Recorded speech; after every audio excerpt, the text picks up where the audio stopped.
इसलिए कह रहे हैं कि वो नफरत की फिजा जो है मुसलमानों के खिलाफ उसको और रज्जो, तू यहाँ? तू आज काम पे भी नहीं आई? आज मन्नू की स्कूल की बस लग गई है ना, इसलिए इसको छोड़ने आई थी। स्कूल की बस? पर तेरा मनु तो सरकारी स्कूल में पढ़ता है ना?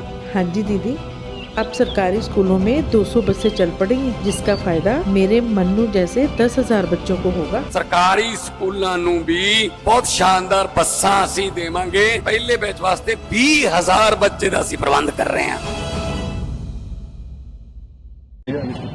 पटना में हुई, कोलकाता में हुई, अब आज उत्तर प्रदेश में हुई। सर, मुख्यमंत्री योगी आदित्यनाथ का भी एक बयान आया, उन्होंने वक्फ बोर्ड को भूमाफिया बोर्ड कह दिया, क्या कहेंगे सर? एक पार्लियामेंट के कानून के तहत वक्फ बोर्ड बनता है, स्टैट्यूटरी बॉडी है। उसके ताल्लुक से एक संवैधानिक पोस्ट पर रहकर इस तरह की वाहियात बात वो करते हैं, तो वो मैं इसका कंडेम करता हूं।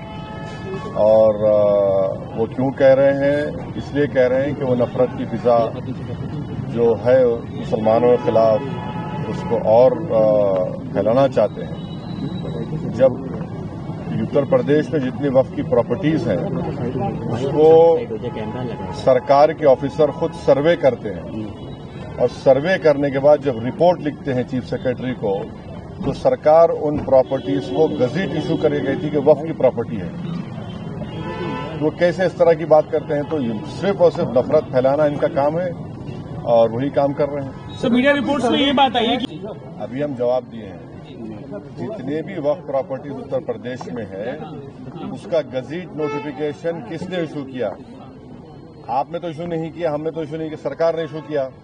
अब सरकार अब इशू कर रही है तो फिर वो बताए कैसा वो गलत हो रहा है।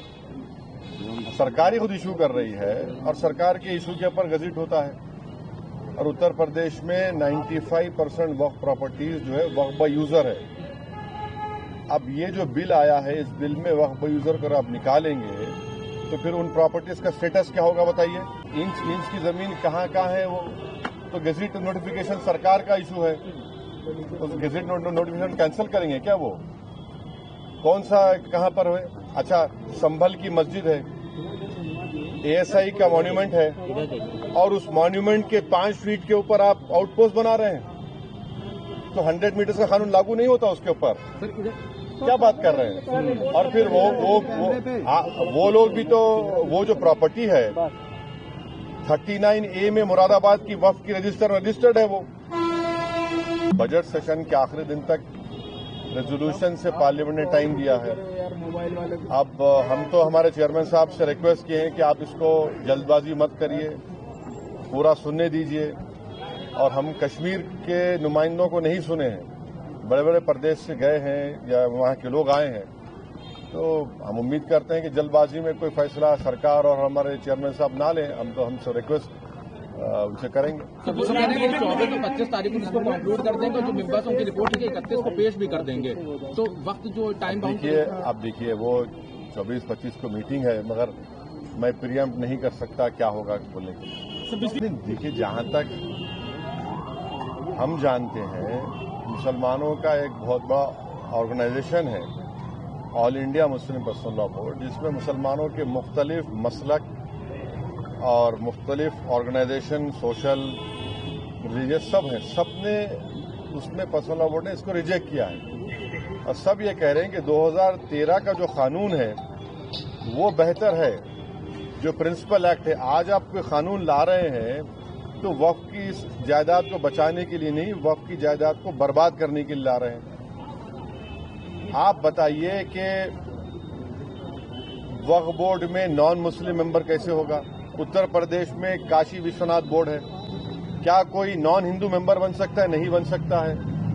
आप कह रहे हैं कि अगर कोई मुसलमान जो 5 साल तक इस्लाम फॉलो करेगा वही प्रॉपर्टी वक्फ को दे सकता है, माने फिर वो 5 साल तक किसी और धर्म के स्थान को दे सकता है प्रॉपर्टी, मगर मुसलमान को, मस्जिद को या दरगाह को नहीं दे सकता।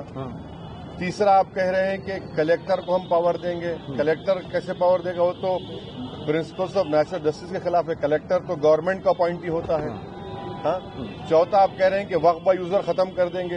वक्फ बाय यूजर तो अगर खत्म होगा तो फिर उत्तर प्रदेश में 95% वक्फ प्रॉपर्टीज वक्फ बाय यूजर उसका क्या होगा? तो सर ये सुन तो लीजिए।